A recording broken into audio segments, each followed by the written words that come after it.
If you've been following my channel recently, you know I've been on somewhat of a kick with 2017's Prey. I gave it my Game of the Year last year. Just 2 weeks ago I did another playthrough on the highest difficulty setting. I played and reviewed its roguelike DLC Moon Crash for the first time, and to justify playing through it again, I've been streaming a third playthrough over on Twitch. It's a game with such open-ended gameplay that the replayability is off the charts. But I can only play through Prey so many times without the following thought popping into my head. Why have I not played any of the other games from this developer? Arkane Studios has been around the block for quite a while. Their first game was a 2002 first-person RPG known as Arx Fatalis, and 4 years later they got to work with Ubisoft on Might and Magic, developing a spin-off known as Dark Messiah. But it wasn't until 6 years later in 2012 that Arkane Studios would make the game that put them on the map big time, Dishonored. I just finished wrapping up not one, but 2 complete playthroughs. Even after my second run, I popped back in and did some specific missions again that I enjoyed to see how I could play them even differently. Dishonored's replayability is something I'll dive further into in a minute, but let's lay some foundation first. Dishonored takes place in a fictional pseudo-19th century English city known as Dunwall. Dunwall is undergoing a time of tremendous change. Its whale oil powered machinery puts it in the midst of an industrial revolution. It's infected with rats carrying a plague that turns its citizens into mindless zombies. And the assassination of its empress leaves a power vacuum that the worst of this city are all too eager to fill. These all tie into the first pillar of Dishonored's great design, a believable and lived-in world. A majority of its missions take place within the same couple streets of Dunwall and a few other key locations. But these same couple streets are all lined with buildings. Those buildings almost all have multiple floors, and those multiple floors are sandwiched between a sewer system and an expanse of parkourable rooftops. The square mileage you can actually traverse may not impress, but the verticality of these environments and how densely filled they are greatly make up for that. The lived-in part is really important, because for every dilapidated street that lines this city, there's some person or faction leaving their influence on it. There's a wide cast of characters that inhabit this world, most with very well fleshed out personalities and motivations. You play as Corvo Atano, bodyguard to the Empress. The prologue to the game sees you returning to Dunwall after many months, a trip at the behest of the Empress, in order to petition neighboring kingdoms for aid against the rat plague. The news you return with is not great, with the rest of the world content allowing Dunwall's borders to act as a quarantine zone, with the populace helplessly dying inside. Immediately upon giving this news, assassins strike, kill the Empress, and kidnap her daughter, Lady Emily. Framed for the murder and locked away in prison, it's up to you to find the missing Empress-to-be and return her to the throne, and take vengeance on those who have wronged you. The remnants of the Empire that have usurped the mantle left by the late Empress are splintered into a variety of different sub-factions with their own political interests. The center of the spider's web is the former spy master turned Lord Regent, and taking him down and the men he surrounds himself with is a large chunk of the missions. Opposing this empire are the Loyalists, a group of men with different backgrounds who have come together to see the true Empress on the throne. They're the ones who free you from prison at the beginning of the game and set the events of the game into motion. You'll have a good amount of choice when interacting with these characters, a bit via dialogue trees, but also just generally based on which quests you do or how you do them. And that leads me to the second pillar of this game's greatness, its character and world responsiveness. The ways that you can approach playing Dishonored fall into one of 2 broad categories, which the game labels as high chaos and low chaos playthroughs. It differentiates itself from an overly simple good-evil dichotomy by making the chaos determined by how you actually play the game, as opposed to picking red or blue options in a dialogue window. Killing lots of people pushes you further into chaos, while avoiding conflict or using non-lethal means of dispatching foes will keep your chaos low. The game is always watching you, and it makes it clear from the get-go that non-lethality is the way to a happy ending. But it's more than just the endings. Characters react to you differently relative to this chaos as well.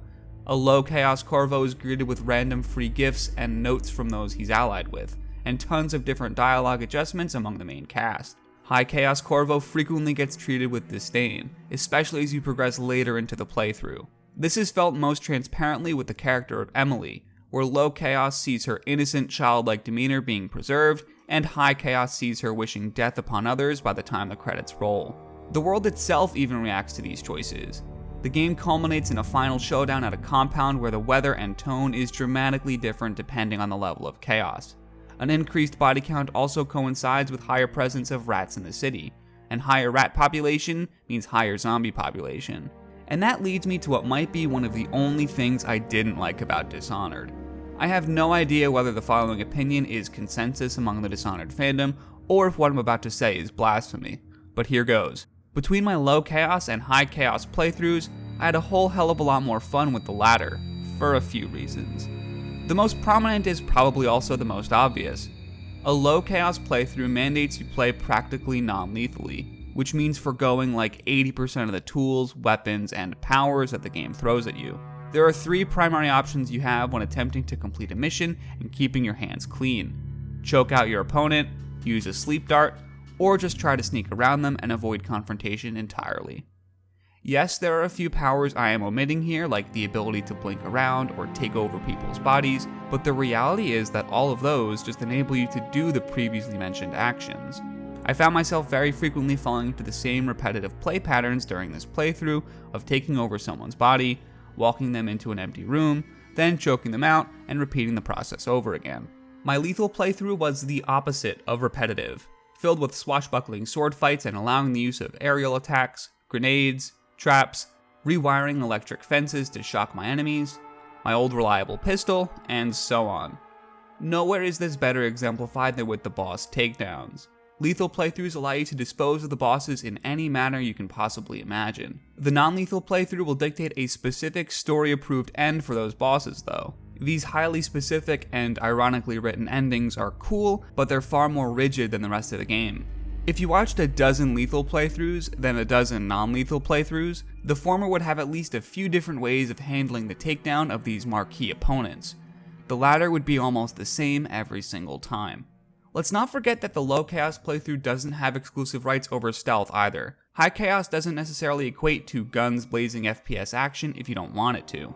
I still got all the enjoyment out of skulking around and going through vents and dispatching my foes quietly one by one in my lethal playthrough. It's just that if push came to shove and that route failed, I had more options to fall back on than just running away or reloading an old save. I can appreciate that part of the intent of a non-lethal playthrough is to deprive you of these tools and deliberately make it harder. I understand what they were going for, and it's not that I disliked my non-lethal playthrough, it's just that comparatively it came up short, which is a bummer because it's the way the developers seriously push you into playing. And just one small thing while I'm on the topic of my enjoyment of high chaos. I actually quite enjoyed how the story played out a bit better, even if it's the bad ending. Emily slipping away from her formerly cheery demeanor and into something more vindictive feels right. Preventing that from happening and getting the happy save-the-world ending in a good playthrough doesn't feel like it tonally matches the gut-wrenching and dark world that this game created. Okay, that's enough script real estate talking about the negatives. I had an absolute blast with Dishonored, and the third and final pillar of what makes this game so enjoyable is something I've already talked about a good amount. It's the gameplay.